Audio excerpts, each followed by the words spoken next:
You know, recording during the day actually makes me so aware of how much construction there is. There are going to be construction noises in the background of this the entire time. Just please ignore them.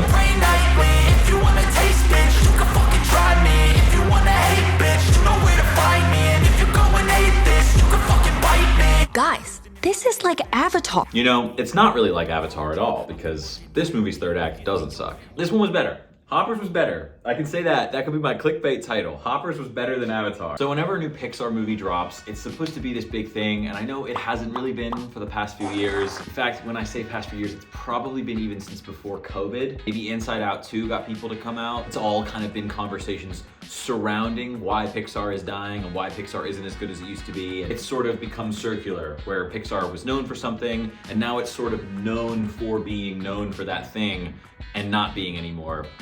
Which is sad. I want kids to have good movies. Like, I want kids to wake up, go and be excited about Hoppers the same way I was excited about Toy Story. I saw the trailers and I was just filled with this terrible feeling of like, oh boy, here we go again. Not because I thought it was gonna be terrible, but just because I saw Elio and I saw Strange World, and I keep going to these Disney and Pixar animated movies and I keep giving them a shot and they keep not being awful. But then I started getting hints that it was okay, so I went and saw it. And Hoppers is pretty good. It's not amazing, it's not the best movie I've ever seen, but it's pretty good. I think at this point with Pixar, that's kind of what we can ask for. Okay, let's talk about Hoppers. So the way Hoppers starts, I've kind of come to expect with these animated meant for kids movies is that they need to hook kids right away. So I kind of have preemptively began to be like, they're gonna hit you with TikTok editing, brain rot, like quick, fast jokes. Don't let anything sit. Don't let the movie be boring. For the love of God, retain the kid's attention, at least for the first like 5 minutes.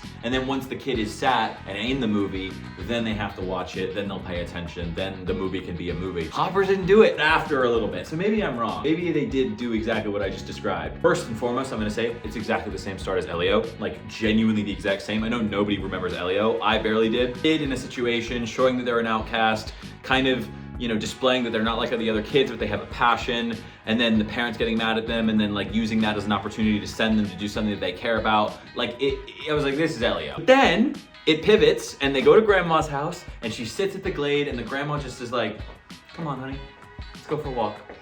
And they sit, and there's the quiet nature sounds. That got me. It actually did. I was actually like a little teary-eyed. I cry during movies a lot, but that was like, they get it. Like, they understand that we gotta fucking slow down and just relax and enjoy this moment and let nature be the powerful thing that it is. Pixar still understands the power of certain things just inherently, the power of wisdom with age, the power of a connection with your family member, the power of the quiet beauty of nature. Thank you. Well done, good start. It took me a second to get on board with the animation style, because at first I was like, this is boring, like they're doing the human Elio, Bean Mouth, what's the other one? Luca style, where every character kind of looks the same. And fair enough, I don't know what I was expecting.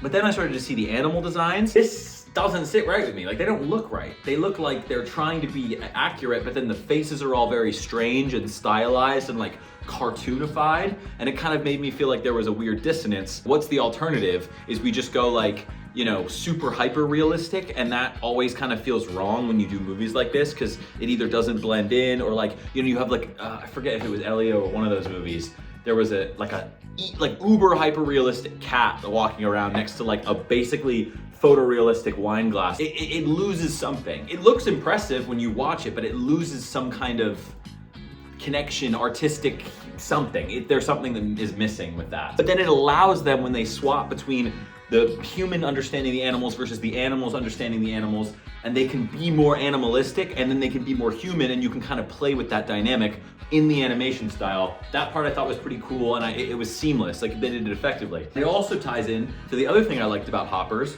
which was there were moments of weirdness that happen within the world. And the beaver is running through the school hallway, and then it just stands up and like walks down the stairs like a normal human, and that's cool. I was like, okay, like yes, like lean into stuff like that where it's just quick visual gag. The way they all talk about death is really weird, because it's like they all know that things die, and like they do take it seriously. It's not like we're like pretending that death doesn't exist or that it's not a difficult thing, but then also they just kind of talk about it flippantly because they're not able to engage with it. You gotta eat, you gotta eat. It's like, well, that's killing another animal.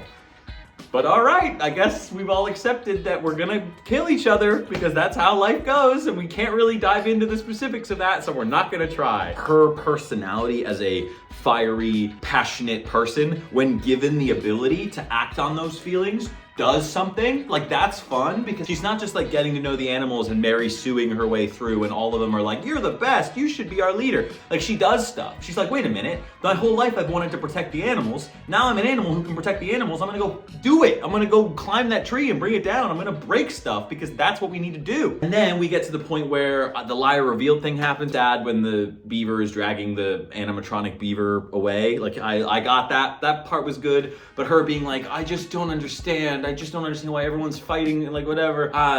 Nothing. I felt nothing. And I cry a lot during Pixar movies and during basically every movie I watch. And that one did nothing for me. And let's talk about it, the third act. So I was sort of starting to get lost by the movie because I was like, I don't really like that we're going in this direction. Everything goes nuts, and it fully brought me back into the movie. I know maybe some people would be lost by the weirdness of like the last bit of it, but I was fully like bought back in because I didn't like where the movie was going. When the beavers are like typing on the iPhone, something about it was just like, this breaks it for me. I don't like it. It doesn't feel like it's part of the same story. It removes the Pixar element of it for me because the whole Pixar thing is, it's universal. You could watch it at any point in time. It could be any moment. It's a story that could exist from Gilgamesh to 3500 AD or whatever. We're watching a beaver type the beaver emoji on his phone, and it didn't do it for me. And then you look up and there are a pack of geese holding a shark, a stylized cartoon shark, out of the water on top of a car as the guy's driving down the highway. And I went, all right, you win. I'm sorry for taking it too seriously. My adult dumb brain analyzing things too much. It's fun. Let it go. Like, there's a shark that's flying because of geese. Just watch and enjoy. Low key, it's like kind of gateway body horror because his face is all like melting and then it strips off and he's a robot and he's going crazy, and like kind of reminded me of Gravity Falls. Like, I had a little Gravity Falls energy with that because he's climbing a tree when he's like, you know, body like breaking. It's awesome. Like, that part's cool. Yeah, like the story in terms of the themes and stuff, the stuff that we talk about Pixar for, maybe if I was a kid it would hit harder. I don't know. Listen, I'm jaded. These corporations are not gonna stop. They're not gonna not burn down the glade. They're not gonna not bulldoze and make the highway and dig for oil and take the resources and push the animals out and push the immigrants out. They're not gonna not do those things, no matter how many fun conversations you have. But however, it should still be depicted that people's actions can have consequences. Someone's passion can lead to a better change for both themselves and for everybody involved. If some little girl or boy out there watches this movie and sees Mabel and goes, oh, Mabel cares about this thing and she fought for it and eventually the mayor had to listen to her. I liked that because he wasn't some like conniving evil guy. He was just a guy who's part of the bureaucracy, wants what he wants to be reelected. It made it feel a little more grounded and mature. I will always have an issue with Disney. I just watched Succession, so I'm fully jaded on all media companies, all news companies, whatever. Disney being the ones to deliver this message to us just makes me feel some kind of like betrayal. It feels suspicious when you're like, what you guys control the narrative and you're the ones telling us to stand up against the people that you are. I don't have to have complicated thoughts about every movie that I watch. Hoppers was fun. I don't think it stacks up even close to past Pixar movies, but maybe that's also because that bar was so high and because I'm not a kid anymore. Watching these little kids, boy and this girl with their parents, ran up and were all excited to take their picture with like the big Hoppers cardboard cutout thing. And it made me happy because the last couple years they've had Puss in Boots: The Last Wish, they've had Spider-Verse, they've had The Wild Robot came out last year, they had Zootopia's not bad. Hoppers kind of fits right in there. It's a cute animal story with some good animation, some good voice acting. Did actually like it a lot more than I thought I was going to, and I wrote a nice long review on Letterboxd. Yeah, I think that's about it. Pixar, don't be afraid. I know you feel like you have to make everything appeal to everybody, but we want weird stuff. And we don't just mean Spider-Verse. We don't just mean cool animation styles that look like paintings or stop motion. I like those things. I don't need just that. Take some swings. I don't have to like everything. There were times I was watching the movie and I was like, I don't really like that choice that they made, but it's a choice. They did something. Oh, my final one thing I wanna say. One thing I will always find hilarious in movies is a single tree falls, and yes, it's not even a real tree, it's a metal tree, but sure, a single tree falls on like a stage with speakers, and all of a sudden, the entire forest is completely ablaze. It's not like a small fire burn, whatever. It like cuts to a character, cuts back, and there is so much fire. It is everywhere. It is like, it's hilarious to me. I'm not saying it ruined the movie. I'm not even using it really as criticism. I just always find it funny when like one small action will lead to just the most fire you've ever seen in your life. I used to do campfires at my house in college, and then we lit like the entire bed frame on fire, and it was the size of a neighborhood block, and it still ended up being okay. Be safe around fire, but if you're an animator, just keep going crazy, because I guess it's sending a good message. All right, that's Hoppers. Ratings, I gave it a 3.5 on Letterboxd. Probably about right. It was sort of becoming like a meme for how much I didn't like the movie. Like it was gonna be like a meme of like, oh, Hoppers is like another terrible movie that came out. No, and it wasn't that. It defied it, and it's almost gonna become a meme for being good because I expected it to be so bad. Hoppers is better than Avatar Fire and Ash. About as good as Avatar Water and whatever it's called, and then not as good as the first Avatar. That's my review. Please enjoy. Go see Hoppers if you want to. Go support animation. All right, I'll see you guys when I see you. Peace.